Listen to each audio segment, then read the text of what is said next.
stress in the gut. So over the last 10 years, this is kind of the most fascinating area of the gut, is that the GI tract now has all these signals. Now, we've kind of known this in the last 25 years in integrative medicine, but now we have actually the science and neuroscience and the GI enteric science that there's signals going up to this vagus nerve to the brain. Vagus nerve is like the fiber optic cable from your gut to the brain. And the rest of the signals that go from your brain to your gut is just like regular cable lines or phone lines. The fiber optic is so much faster. In fact, the gut and the brain communicate so much so that for every one signal that goes down to the brain, 9 signals go up from the stomach and the GI tract to your brain. Okay, now we understand that it's controlling your neurotransmitters. So when we look at anxiety and depression, your serotonin, your GABA, and those precursors, and all your adrenal hormones that are affecting your hypothalamic pituitary axis of causing stress and adrenal fatigue, is all triggered from gut dysfunction. So when the gut is dysfunctional, we also see this gut-brain disconnection and connection. So in short, your gut is affecting your mood and your mood is affecting your gut. And so when we have people that have their gut in check, when people have the guts off, then their mood goes off. So more anxiety, more depression, more anxiousness, those other things can occur very easily. And that's why most patients that have IBS, who have diarrhea and constipation, also have anxiety, depression. Depression comes more with constipation. As the lack of the bowel movement is occurring, there's lower serotonin being produced in the gut. There's more serotonin produced here than here. And when people take antidepressants, they're trying to regulate the serotonin, but really we have to get the gut moving to help improve the mood. And same thing with anxiety. When the gut's quivering and people are actually having diarrhea, they get more anxiety. That's why IBS patients have both anxiety and diarrhea. But when they treat them with an anti-anxiety pill or an antidepressant, they don't get better. Their symptoms might get better, but physiologically don't get better because it's usually related to gut dysfunction. So definitely understanding that, and we help people all the time when they come in to our practice, is that they might come in with anxiety, depression, and I can guarantee that they usually will have a gut microbiome dysfunction. And when we help restore that to normalcy, then this area over here gets better. So let's start off with the dysfunctions real quick. SIBO, small intestinal bacterial overgrowth. So in the small intestine, remember, we can scope the top, we can scope the colon, but we can't see the small intestine. So there's a breath test. When people have SIBO, small intestinal bacterial overgrowth, bloating is the most common symptom. So this is where people feel flat in the stomach in the morning. And then as the day goes on, their stomach gets bigger and bigger. Women will say, gosh, I feel like I'm pregnant by the end of the day. Men, same thing, like I got to unbuckle my pants or change my clothes. I just feel bloating, then get nausea. They also get diarrhea, constipation. But this is a bacterial overgrowth in the small intestine. In the last 5 years, there's technologies now that are developed. A lot of research coming out of Cedars-Sinai in the department that actually just studies SIBO. And there's breath tests now that we can do for patients at home that they actually can measure and monitor the certain types of parts per million of hydrogen, methane, and hydrogen sulfide gases. And then that tells us what kind of bacteria is producing what type of gas, kind of a fermentation, and then what kind of treatment we can give natural or by prescription can be given to them specifically for that. But people go through their whole life of bloating and bloating and bloating, thinking that it's normal, and it's not. Now that dysbiosis, that overgrowth, can also then continue on down into the colon. So people can get a bacterial dysbiosis of the colon. So they get more gas, right? They can still have constipation. They still have diarrhea. They still have fatigue. They can still have malabsorption. And it's basically due to an overgrowth of a bacteria. Now, these are not infections from outside. It's not a foodborne illness. It's not someone didn't wash their hands at a restaurant or something like that. It's just a dysfunction of like taking the antibiotics, taking the NSAIDs, taking the stress, taking the animal protein, causing this dysfunction. Then these things overgrow. Candida is common.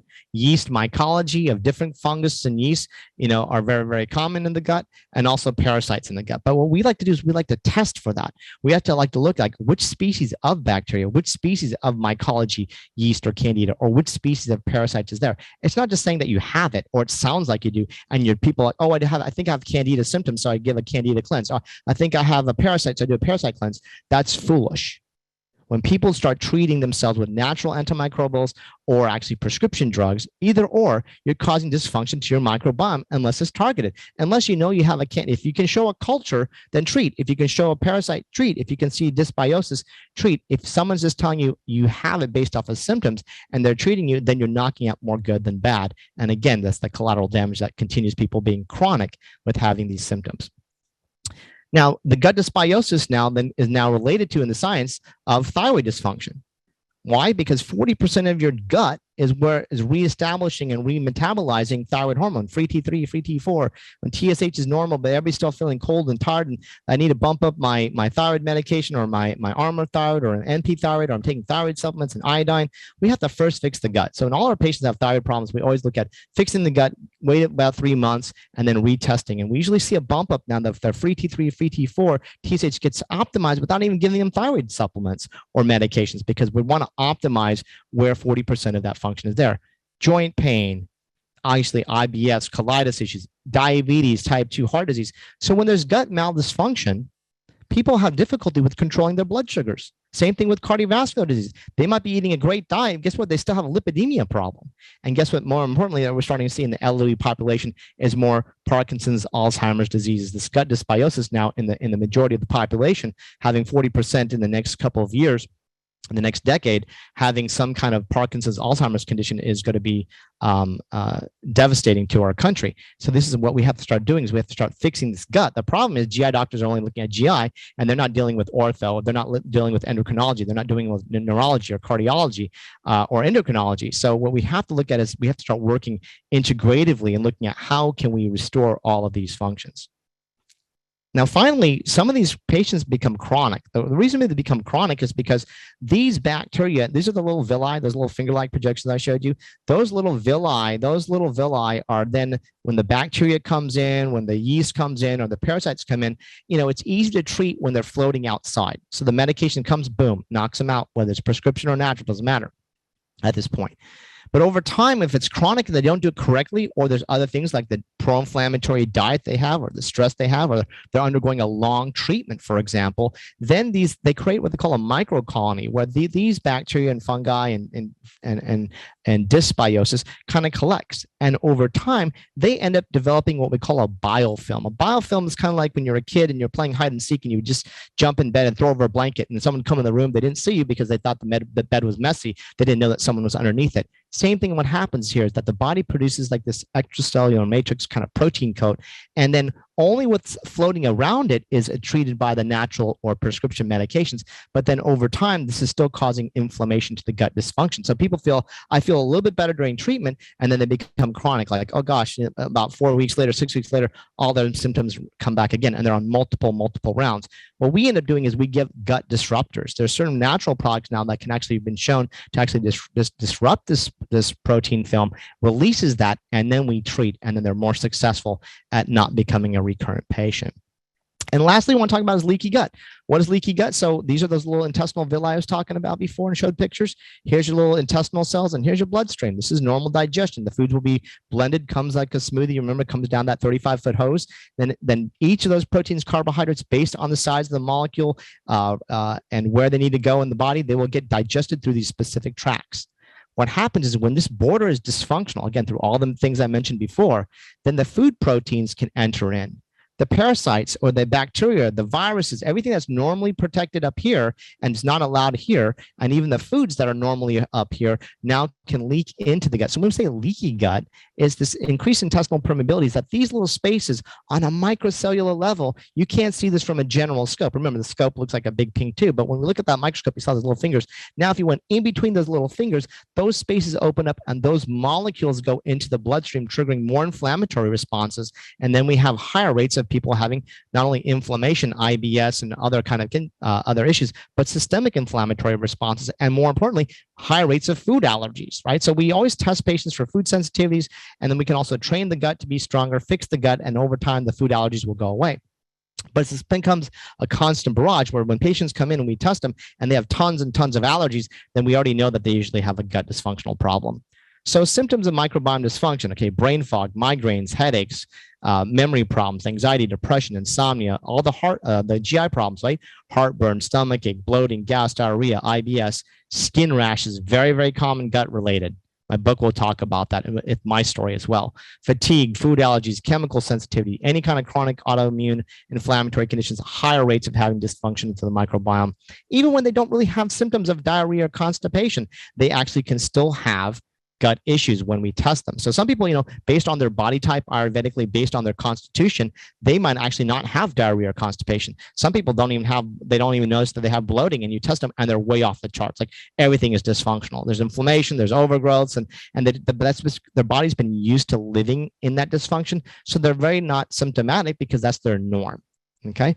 Joint problems, again, heart risk, diabetes risk, and thyroid problems. These are all symptoms of microbiome dysfunction. So if you've gone to a doctor and they said, oh, your thyroid's great, but you have these other symptoms, then definitely you want to have a workup to see what else that can be done to help bring you back into balance.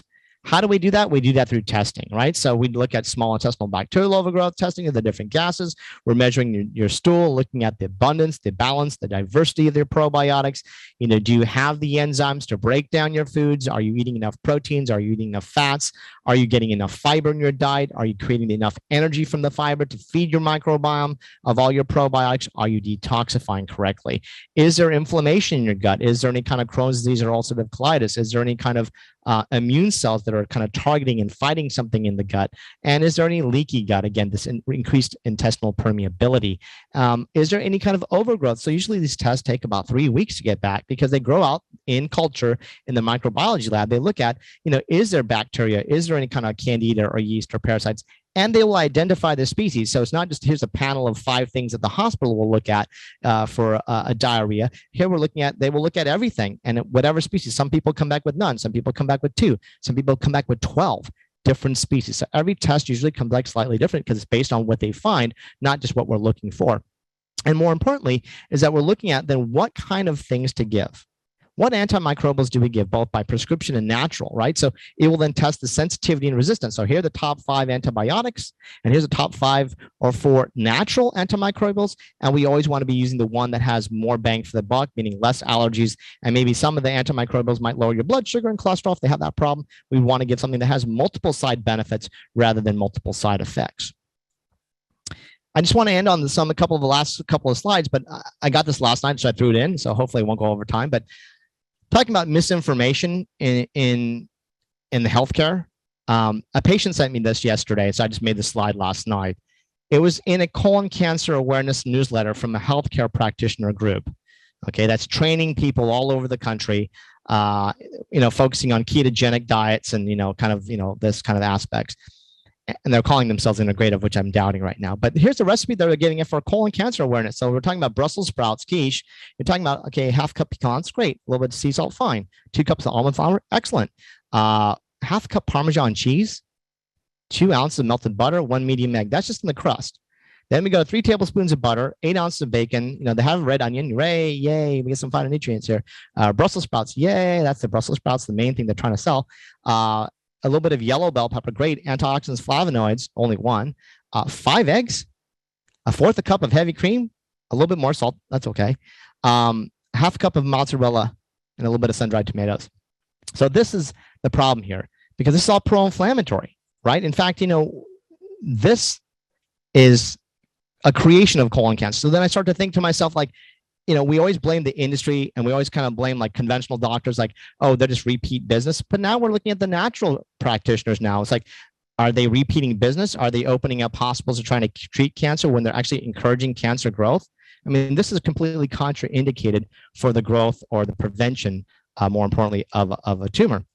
And when we look at like animal protein, I didn't cover this, but heterocyclic amines, TMAO, IGF-1, NEU5GC, these are all things, heme iron. And now, processed meats like bacon has been now declared by World Health Organization as a group 1 carcinogen, which is the same as asbestos, by the way, right? So how can we be telling someone to be eating this as a healthy part of a diet when it's actually colon cancer awareness? So this is the misinformation every day that patients, and hopefully a lot of you may see like, yeah, I see this before, or maybe I saw this practitioner, or maybe I see letters like this all the time. There's this misinformation of like pro-inflammatory, anti-inflammatory foods. And they'll say, well, hey, if you use this special farm, it's going to be cleaner. Remember, cleaner is still not good, right? Still causing cancer promoting, triggering mechanisms. And my book will cover this, and there's plenty of other videos that I've done in the past. Again, you don't get this from eating real clean food. So don't get caught up in these kind of aspects of I'm paying a little bit more per pound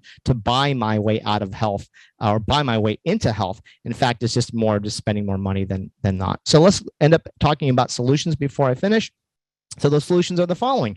We want people to eat a whole food plant-based diet as much as possible. If you want to start with transition foods, fine. Start with transition foods and slowly eat more and more and more whole foods, right? So that's okay. Don't have to be a purist on that. You want to lower your BMI. You know, inflammation, and I talked about it in other lectures you can see on our website, you can see on YouTube, but inflammation itself with obesity and having a little bit of weight problems, which all of us in America have, okay? So I'm not here to talk about fat shaming. I need to lose a couple of pounds myself over the pandemic. Stress can get to everybody. And so, yes, we definitely want to make sure that we're not becoming in a pro-inflammatory state. So you want to be eating rainbow colored foods, try to get minimum of 30, but try to go higher than that, 30, 35 or more grams of fiber a day. You'll be on your way to improving your microbiome. Now, if someone has a SIBO problem, we definitely have to treat the SIBO first before we eat these foods, because these are the foods that actually kind of make their symptoms worse. However, the key is that these are the foods that actually prevent SIBO from rehappening. So when people put a FODMAPs diet or these kind of trendy diets, right, that's kind of symptomatically treatment, but that's not healing the gut. So we got to overcome these imbalances and then feed the gut what it needs slowly over time to get to that target goal, 5 grams per week, whatever number you're at with fiber, and then get to that. So don't just go from a 12 grams to 30 grams. You won't be happy. You want to do it slowly. So it takes maybe several weeks, several months, depending on where you're at, and boom, your gut will be better. I recommend always testing for foods. I've done many, many lectures on this, but both immediate and delayed. Certain foods happen within an hour. Certain foods happen within 4 days, up to 4 days. Conventional doctors do IgE. They're looking at for anaphylaxis. Naturopaths and chiropractors and other holistic doctors only do delayed because they can't order these. We actually need to do both because we need to see, is the food coming now and bothering you or coming later? And each food that we're looking at, we want to look at, is it an immediate reaction or delayed reaction? This is key because, as people go plant-based, you start hearing a lot of these doctors talk on this conference, eat more plant-based, eat more plant-based. But we have to still look at what are the pro-inflammatory triggers from your immune response that is also coming from a food that's a plant. Right? Like you can have a problem. Like this person has an immediate and a delayed for bell peppers. They have a super high delayed for eggs. They have an immediate for chocolate, unfortunately. And grape raisins is both an immediate delay. So not only having a grape jelly, but having a glass of wine would be also problematic for them. But there's ways to retrain the body to become tolerant. It's not just avoidance forever. There's ways to fix the gut and become more tolerant to these foods so that you can gain from the plant-based foods all the nutrition back into the diet. Restoring the microbiome. So we will treat the leaky gut. We'll treat the SIBO. If it's positive, we'll treat the inflammation and dysbiosis.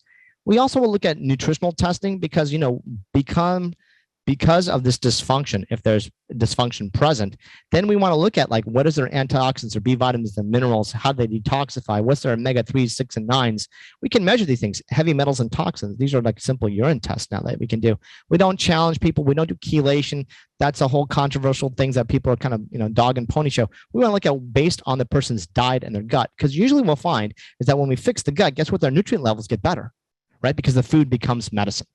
Now, we sometimes will have to give targeted nutritional supplements when there's deficiencies, or we need to get ahead of the pack. Say someone has got a cancer, someone's got a flare. We need to get more anti-inflammatories in, so we'll do that. And don't forget meditation, heart rate variability, heart rate coherence. We teach our patients, we'll teach you if you come do a consultation with us, how to calm that, how to even use biofeedback. Meditation is fantastic, but some people need technology, simple things that you can get online. There's certain apps that you can use to actually bring your body more into this coherent state. Put your body and your gut into parasympathetic state, lower your inflammation, increase your natural killer cell function, which is your immune system, improve your anxiety and sleep and relationships. So the mind is super important. So it's not just eating perfect and stressing about it. It's also looking at how do we actually remember the gut, the mind, the gut. They're kind of sending signals to each other. So we want to have the mental health is super, super important at keeping balanced. And so finally, treatment options. So again, I'm just going to cover this as a general category as well. There can be enzymes, there can be prebiotics and probiotics and postbiotics and sporobiotics. There's demulcents that help with kind of creating the lining of the gut if people have gastritis or inflammation. There's also IgG powders that can be given if there's more leaky guts or inflammation, that we actually use a serum-derived non-dairy based for those because we're trying to get as much plant-based. There are certain things that help with detoxification and actually provide the energy if they're not on a plant-based diet yet, but we still will encourage them to actually increase their fiber intake over time. And then for those chemotherapy patients that are actually getting chemotherapy, there's actually medical foods that actually are over the counter now that have been designed by oncology studies to actually help the leaky gut due to chemotherapy. And this is something I just learned a couple of months ago. So it's fantastic. Like they can give a certain amount of amino acids specifically to the patient, and it will actually help heal the leaky gut. So it's not just here's a diarrhea stopper when someone's taking chemo. We actually want to heal the gut. So there's a lot of things that we can do to help people get through a treatment. The things that will help with glutamine and aloe and larch, help the energy in the cells of the gut, and using biofilm disruptors, and then a variety of antimicrobials that can be given based on whether it's a bacteria, whether it's a fungi, whether there's SIBO, whether there's hydrogen or methane. There's different things by prescription. There's different things by natural. In general, though, we want to make sure that you don't treat yourself, right? The key is you need to have guidance. And a lot of people right now are unfortunately going to YouTube, they're going to TikTok, they're watching things like summits, and it's good to get information, but you need to have the guidance. Otherwise, I see patients every day who come to me, they have tons and tons and tons and tons of testing. And the problem is everybody right now is a functional medicine provider.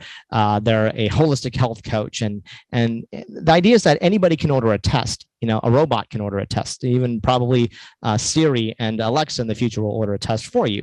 But we need to understand there's a science behind understanding the interpretation of those tests and the systematic addressing of which order do you treat this. So if someone has a SIBO and they have leaky gut and they have parasites, or maybe they have food allergies and they have heavy metals or toxins, what do you treat first? Well, there's an experience of what we need to do. A lot of people try to do everything at one time, and that's the wrong way about going about doing it. 22 years of having experience of understanding this is key, because that's how we move patients very quickly. A lot of patients will say, I've been trying this. I've seen all these kind of natural practitioners and they've done all these testing. I'm still having problems because no one's addressing these underlying triggering mechanisms.